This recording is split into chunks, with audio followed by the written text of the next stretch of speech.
Is it worth the risk to keep on going? Sure, to win. I mean, that's what we've always done. The money's never been a factor. We raced when we didn't have any. He was Is it worth the risk to continue? Claro. Para ganar. That's what we have always done. Money has never been important. We ran when we had none. He earned the nickname the Intimidator for a reason. Dale Earnhardt's son. Had 76 wins. Earned millions in prize money and left a lasting legacy at Daytona. He was more than just a driver. He represented fearless leadership, strong determination, and was a key figure in Southern motorsport.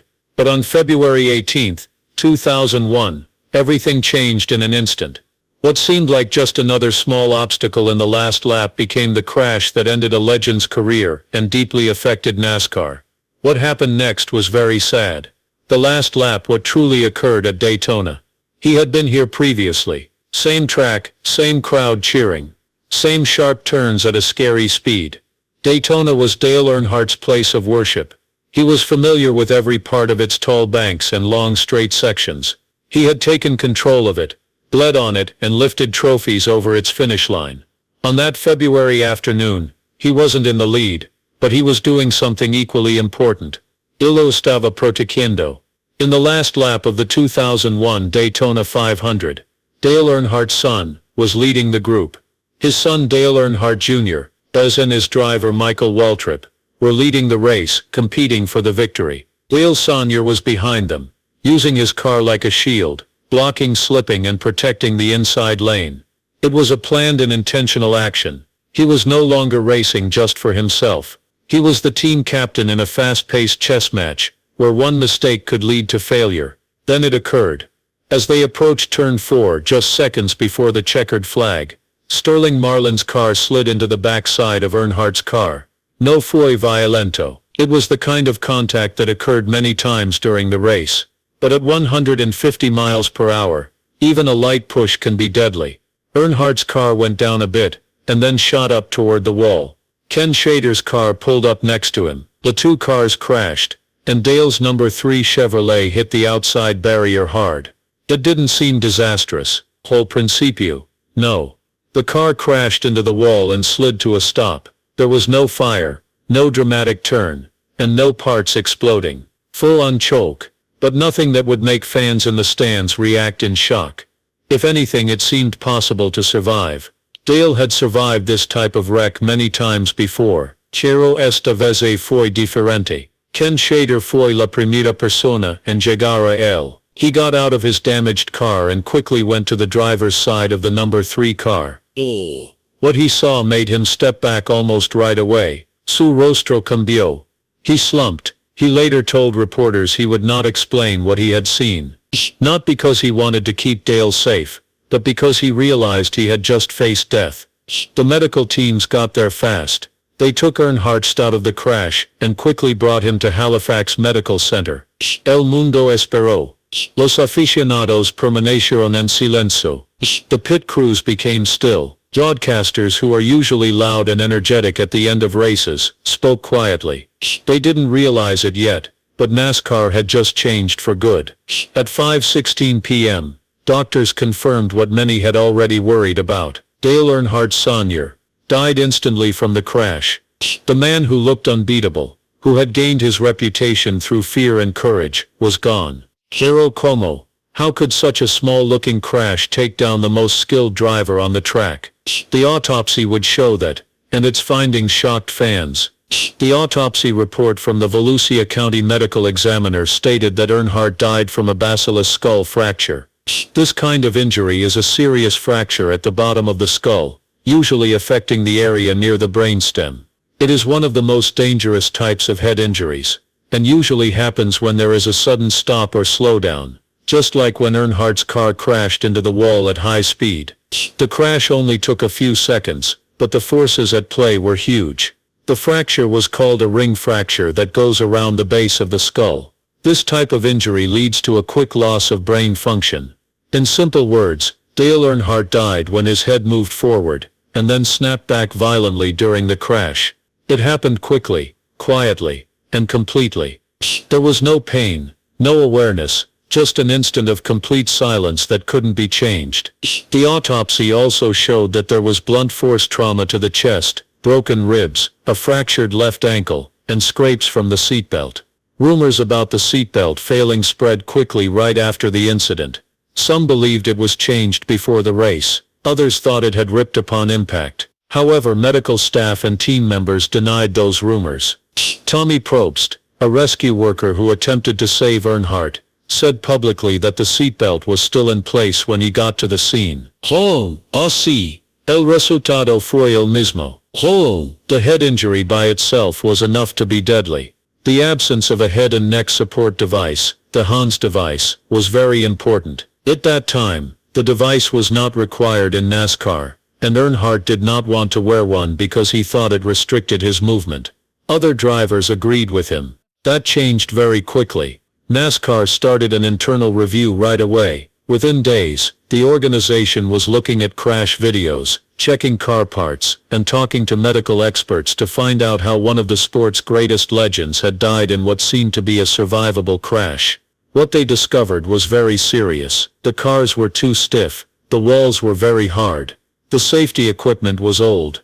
It was a harsh wake-up call for a sport that had focused on speed and entertainment for many years. Earnhardt's death showed one thing clearly. Something needed to change.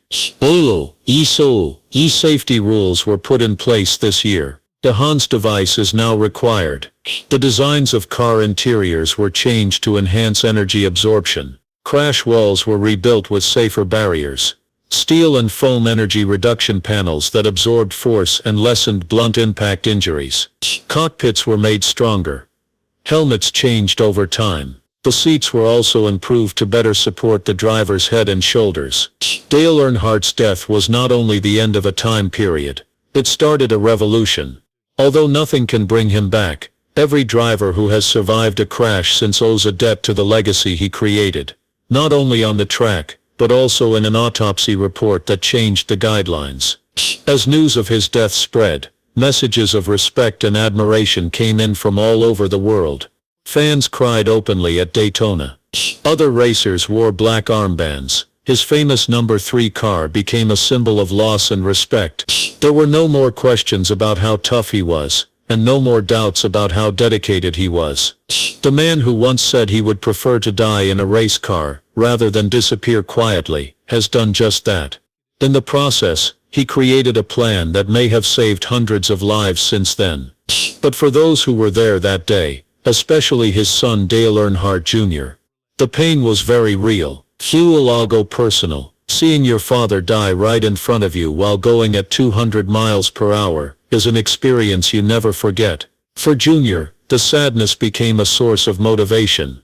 He continued the Earnhardt legacy in a new era of racing, winning races, becoming the favorite driver year after year, and pushing for safer racing conditions.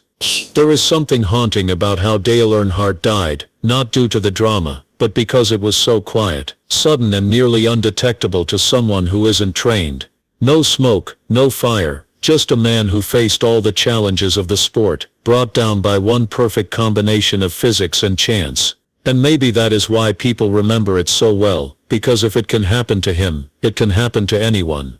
How one death changed a sport. When Dale Earnhardt's said death was announced, the culture of NASCAR changed. It was more than just sadness. It was a time to think things over. For many years, the sport has balanced between being an exciting show and being very dangerous. Accidents were anticipated, crashes were often part of the fun, but the death of the Intimidator was something else. It wasn't only the loss of a legend, it was a rallying cry. Within hours, NASCAR leaders started a complete internal investigation. Every frame of the race video was watched again. Every part of Earnhardt's number 3 Chevrolet was checked. Medical records, car data, and even pieces of seatbelts were examined closely. Everything was allowed.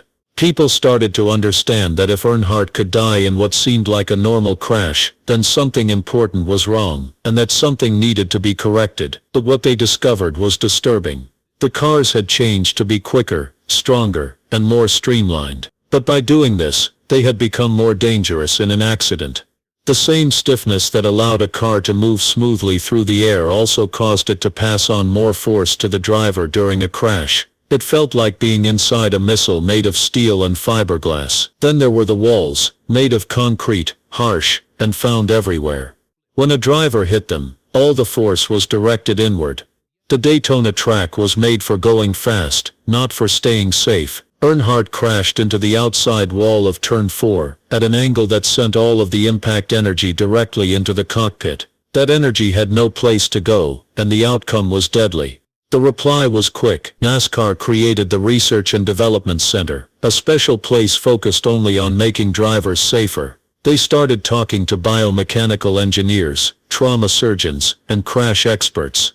Racing could no longer see injuries as just bad luck.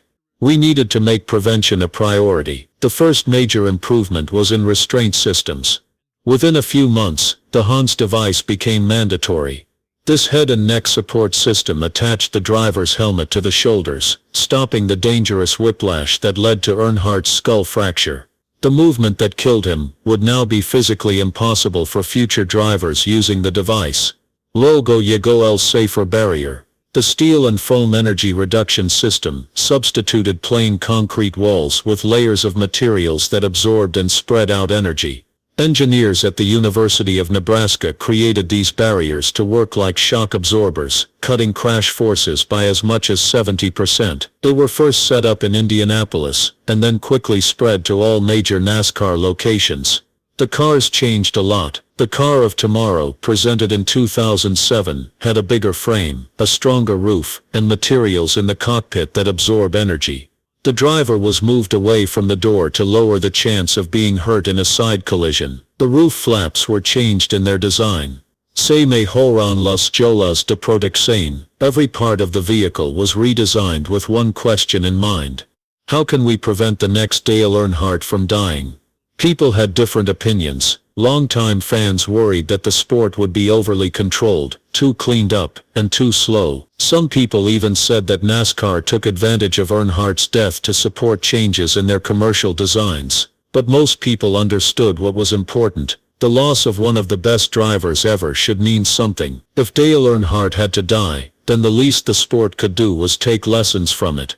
Drivers accepted the changes, although some were hesitant at first. Many people were against the Hans device, saying it was uncomfortable or too tight. But after witnessing what occurred on that February afternoon, the fight disappeared. No one wanted to be the next report on an autopsy.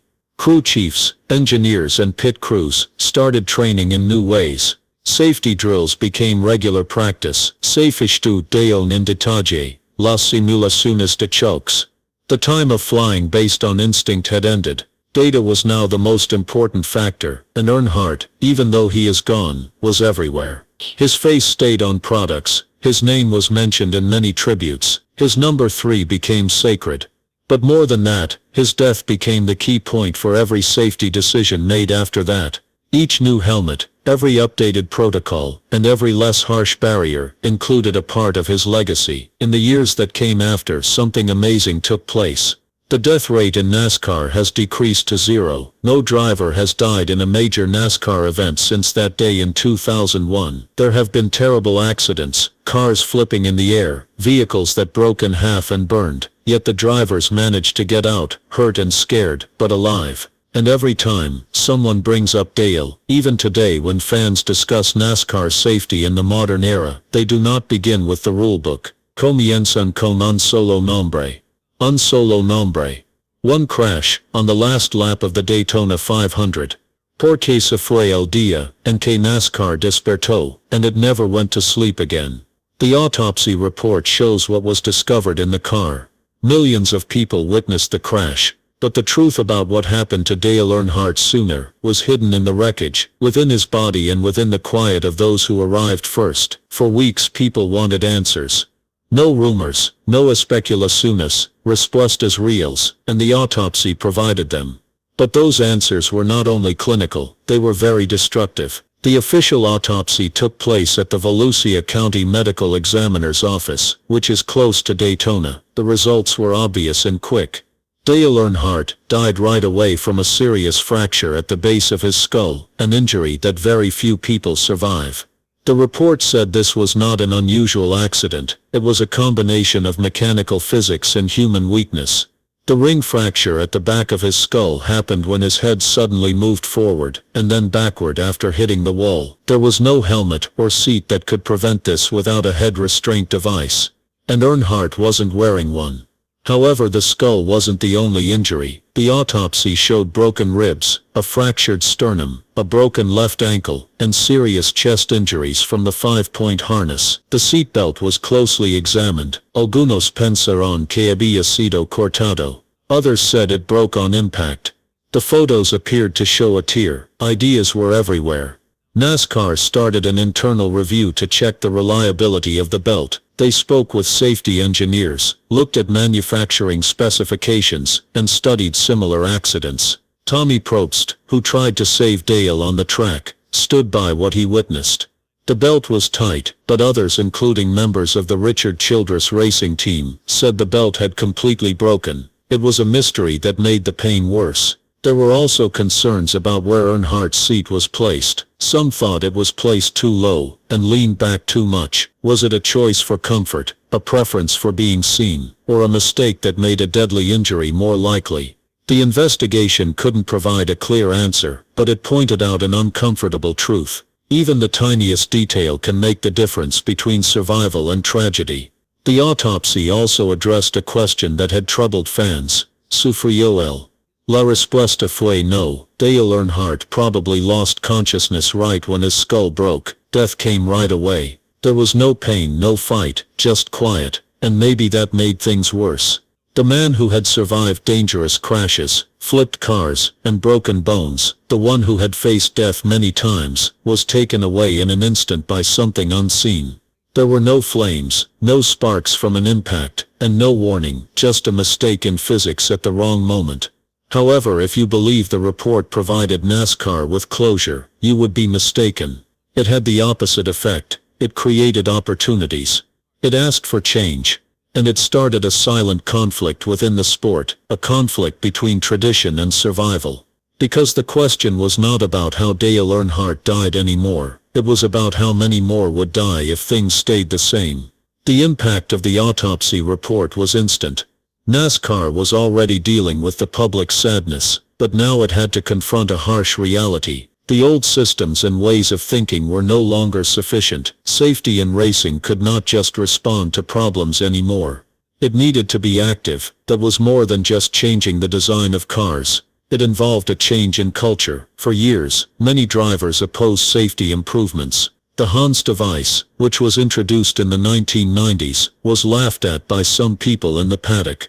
Drivers felt it limited their ability to move their heads. Others mentioned that it made them feel cramped in the cockpit. Dale Earnhardt was one of its strongest critics. He thought that racing should be risky, and that making it safer shouldn't reduce performance or freedom.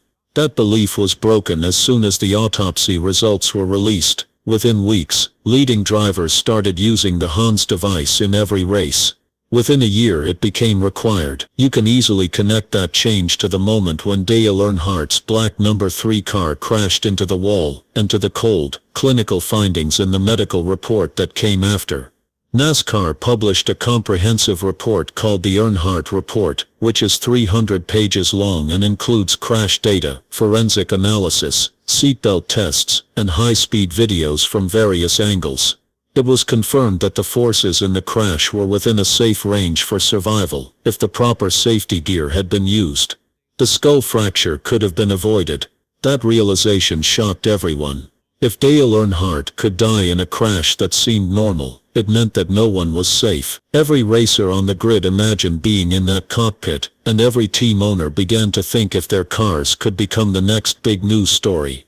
The report resulted in creating the car of tomorrow, a design that is safer, more stable, and better at withstanding crashes, which NASCAR introduced in 2007. But even before that, some small changes started to show up. Seat mounting angles, cockpit padding, crash data recorders, new rules for wearing and taking care of harnesses, and most importantly, the creation of safer barriers at all tracks. Even as the industry changed, the conspiracy theories kept going strong. Some fans said that the autopsy report was changed. Some thought that NASCAR had hidden certain details to avoid being held responsible. Some people suggested that Earnhardt had already hurt his neck before the race, which made him more at risk. None of these claims had any proof, but they showed the strong feelings related to the loss. People wanted not only closure, but also answers. Sometimes, the fact that a seatbelt broke or a helmet was not enough seemed too simple and too harsh. Since then, the autopsy has been examined many times. Every anniversary, every major accident, and every near miss brings it back into public discussion. Medical professionals have appreciated how openly NASCAR dealt with the findings. Safety experts still use Earnhardt's crash to teach important lessons, and many current drivers believe that incident has helped save their lives. The black box data from Dale's car revealed something frightening. He never had a chance to respond. His steering wheel hardly moved. His feet never hit the brake. The crash was done before he realized it was happening. Maybe that's why it still bothers so many people today. No matter how skilled he was, how much experience he had, or how bold he seemed as the intimidator, Dale Earnhardt was still affected by the laws of physics. He was a person, he was not immortal, and the crash ignored his legacy. But the world did change, and what happened next turned one last impact into many lessons for a lifetime. Even as the surprise started to lessen, the reality was still there. NASCAR needed to regain trust, not just from drivers, but also from fans. Transparency became very important. The governing body started sharing more information after serious accidents, describing the mechanical forces involved and the safety measures that helped drivers survive. These changes were not about publicity, they were about education. Dale's death also started a conversation with other racing series globally. Formula One, IndyCar, and the World Endurance Championship are sharing safety research more openly with NASCAR than in the past. What happened to Dale Earnhardt could happen to anyone, no matter what logo is on the car, and so, motorsports started to progress together, rather than as separate kingdoms. One often missed consequence of the autopsy was the mental health of drivers. For years, drivers were taught to hide their fear, to act like they were invincible, and to never show any weakness. After Earnhardt's death, the paddock transformed. Drivers started to talk more openly about their fears, including the worry of leaving their families behind, and the pressure to keep racing after seeing tragedy firsthand. Teams were given counseling. Grief support was offered to the Earnhardt family, and others impacted by the event. NASCAR has always been a sport focused on family. Now it was turning into a sport that recognized the emotional toll of what it required from its athletes. And then there was the group of fans. For millions, Dale Earnhardt was more than just a driver. He represented strength, pride, and a serious focus on getting things done. His death felt close, like losing a friend you had never met. That kind of loss did not go away quickly. Pero si evolucionó. Fans started to turn their sadness into action. Safety petitions were shared. Online forums were lively with technical talks about how to prevent future deaths. For maybe the first time in NASCAR history, safety started to be talked about publicly. The black number 3 on a white background turned into a symbol. It was not only about remembering, it was about moving forward. Every time a driver escapes a crash, and every time a fan sees a damaged car come into the pit with the driver safe, they remember that it cost one man's life to achieve that result. The autopsy did not mark the conclusion of Dale Earnhardt's story. It was the turning point. It changed tragedy into something positive. The heritage, Dale Earnhardt's death, was more than just the end of a driver's life. It was the start of a legacy that would go well past his 7 championships and 76 career wins. On February 18, 2001, an event changed racing history. It changed how safety was viewed, how drivers were kept safe, and how the sport honored its heroes, who passed away. In the days after the crash, many fans came to Daytona International Speedway. Some people brought flowers, while others left notes they wrote themselves. Many people stood quietly at turn 4, looking at the wall that had marked the end of a legend. It became a sacred place, a makeshift memorial filled with tributes from all over the country. Although the mourning was seen by everyone, a lot of what happened afterward took place in private. NASCAR was going through its biggest safety update ever. Dale Earnhardt's name was on every blueprint. His crash test data set a standard. His autopsy was studied as a case. His driving seat, helmet, and even the position of his neck during the crash were all collected as data points in a campaign to prevent it from happening again. His family felt the impact of that change. Dale Earnhardt, Jr. came back to the track, racing not only for a win but also for his legacy. He became the symbol of the sport's new generation, gaining respect not only for his talent but also for how he honored his father's memory. Fans chose him as NASCAR's most popular driver for 15 consecutive years. He won races, created his own team, and carried on the Earnhardt legacy without trying to take the place of what was lost. Then, there was Teresa Earnhardt, Dale's wife, who ran Dale Earnhardt, Inc. during times of both success and conflict. Some praised her for safeguarding the brand. Some people criticized her choices. However, everyone agreed that she played a role in creating the empire that Earnhardt left behind. Y el número 3, it was out of use for more than 10 years. Nadie lo tocó, nadie pidió hacerlo. It became untouchable. Though it wasn't officially banned, it was seen as a number that belonged to only one person. When it finally came back to the track, it was with Austin Dillon, Richard Childress's grandson, and even then, it was supported by Dale Jr. But beyond the figures and honors, the real legacy was seen in lives saved. Drivers survived accidents that would have been deadly during Earnhardt's time. Ryan Newman's scary crash at Daytona in 2008 was a clear example. His car rolled over, crashed into the wall, caught fire, and he still survived.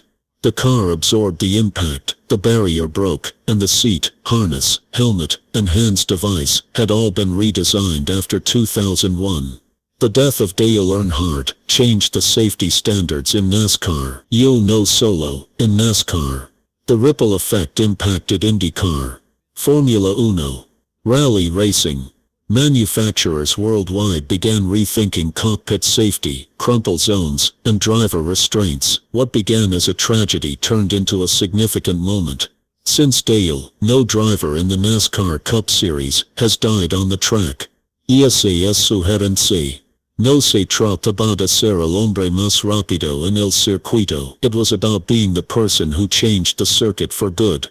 Even after he died, Dale Earnhardt helped keep others alive. And if you believe the story ends with safety improvements and quiet memorials, think again. For the fans who still wear black number 3 caps to every race, and for the sons who still watch races with their dads and talk about that last lap, Dale Earnhardt is not gone. He is still caught in the sound of the engines, still in the scent of rubber on the road, still in every time a car loses control and the driver comes out unharmed. His legacy is not permanent. It is written for survival. Dale Earnhardt's legacy went beyond the racetrack, the fans, and the rules. It explored how the sport taught its history. Younger drivers who never raced with Earnhardt have grown up watching videos, reading about him, and looking at the footage of his last lap. He was an essential part of driver education. Coaches talked about Earnhardt not just as a driver, but as a reason they all wore head restraints, why the walls could bend, and why survival was no longer a matter of luck. Documentaries were made afterward.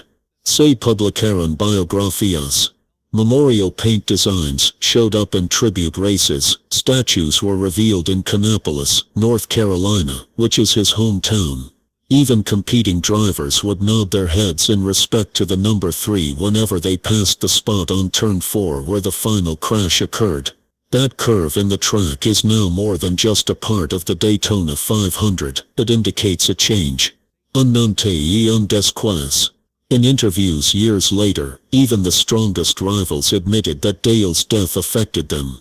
Tony Stewart, Jeff Gordon, and Jimmy Johnson all acknowledged that Earnhardt influenced how they approached racing and their responsibilities. His death revealed to them just how thin the gap is between speed and tragedy. They started guiding new players not only on how to win but also on how to get by. Sponsors saw it too. Safety became a focus in marketing. Car brands focused on new developments in crash safety. Tech companies collaborated with racing teams to create improved helmets, advanced harnesses, and real-time health sensors. It felt like the whole racing world turned towards progress because of one man's last lesson. Dale Earnhardt's influence also reached into popular culture. His name and legacy are mentioned in movies, country music, and even video games. He became more than just a racer. He became a symbol of America. Someone who showed not only strength but also selflessness. Even now, during NASCAR's biggest races at Daytona, Talladega, and Darlington, there's always a moment when someone looks up at the banners or down at the infield and remembers Dale. He is not only a part of the past, he is part of the ritual, a reminder of what it means to risk everything. And perhaps most importantly, his story reminds every fan why racing is important. No se trata solo de rapidez. It's about taking risks, leaving a legacy, and learning from suffering. Dale Earnhardt left behind many things, but the most significant gift he gave to NASCAR was its future. Dale Earnhardt's last lap changed NASCAR for good. What seemed like a small accident turned into a major moment in motorsport history. His death not only marked the end of a time period, but it also saved many lives. Si esta historia significa algo para ti, dale like, suscríbete y comparte tus pensamientos en los comentarios.